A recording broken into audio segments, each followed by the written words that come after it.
PM Kisan திட்டத்தில் விவசாயிகள் நிதியுதவி பெற புதிய வழிமுறைகள். திருச்சி மாவட்ட கலெக்டர் அறிவிப்பு. பிஎம் கிசான் திட்டத்தில் விவசாயிகளுக்கான நிதி உதவி வழங்கப்படுகிறது. அதற்கான புதிய வழி நெறிமுறைகளை திருச்சி மாவட்ட கலெக்டர் அறிவித்துள்ளார். இதுகுறித்து அவர் வெளியிட்டுள்ள செய்தி தொகுப்பானது, பிஎம் கிசான் திட்டத்தில் விவசாயிகள் பயன்பெறுவதற்கான 2000 ரூபாய் உதவித்தொகை பெற KYC, ஆதார் எண், வங்கி கணக்குடன் இணைப்பு, நில ஆவணங்கள் சரிபார்த்தல் போன்ற வழிமுறைகள் தற்போது அவசியமாக்கப்பட்டுள்ளது. பிரதம மந்திரியின் கிசான் சம்மன் நிதி திட்டத்தின் கீழ் நிலம் உள்ள விவசாயிகளுக்கு 4 மாதங்களுக்கு ஒருமுறை மாதம் 2000 ரூபாய் என 4 மாதங்களுக்கு ஒருமுறை வழங்கப்படும். ஆண்டிற்கு 6000 ரூபாய் ஆனது வேளாண் இடுபொருட்கள் வாங்கும் வகையில் இந்த ஊக்கத்தொகையானது வழங்கப்பட்டு வருகிறது. இதுவரை 13 தொகையானது வழங்கப்பட்டுள்ளது. விவசாயிகள் 14வது தொகையினை பெறுவதற்கு கீழ்கண்ட விவரங்கள் அவசியமாக்கப்பட்டுள்ளன. அதன்படி KYC பயனாளரின் சுய விவரங்கள் பிஎம் கிசான் வலைதளத்தில் சரிபார்த்து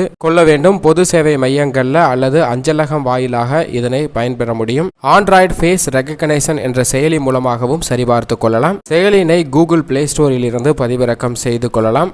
பிஎம் கிசான் நிதியானது ஆதார் எண் அடிப்படையில் விடுவிக்கப்படுவதால் பயனாளிகள் தங்களது நடப்பில் உள்ள வங்கி கணக்குடன் ஆதார் எண் இணைத்திருப்பதை வங்கி மூலமாக உறுதிப்படுத்திக் கொள்ள வேண்டும். வழிகாட்டு நெறிமுறைகளின்படி பயனாளிகளின் பெயரில் நிலம் இருத்தல் அவசியமாக்கப்பட்டுள்ளது. எனவே விவசாயிகள் தங்களது நில உடைமைகள் ஆவண பதிவினை இதுநாள் வரை பதிவு செய்யாமல் இருப்பின் அருகில் உள்ள வேளாண்மை விரிவாக்க மையங்களை அணுகி நில விவர பதிவு செய்ய வேண்டும். மேற்கண்ட 3 செயல்களையும் செய்து முடிக்காத விவசாயிகளுக்கு பணமானது வழங்கப்படாது. எனவே அருகில் உள்ள வேளாண் விரிவாக்க மையங்களை தொடர்பு கொண்டு இந்த 3 திட்டங்களையும் செயல்படுத்த முடியும் என்பதை தெரிவிச்சிருக்காங்க.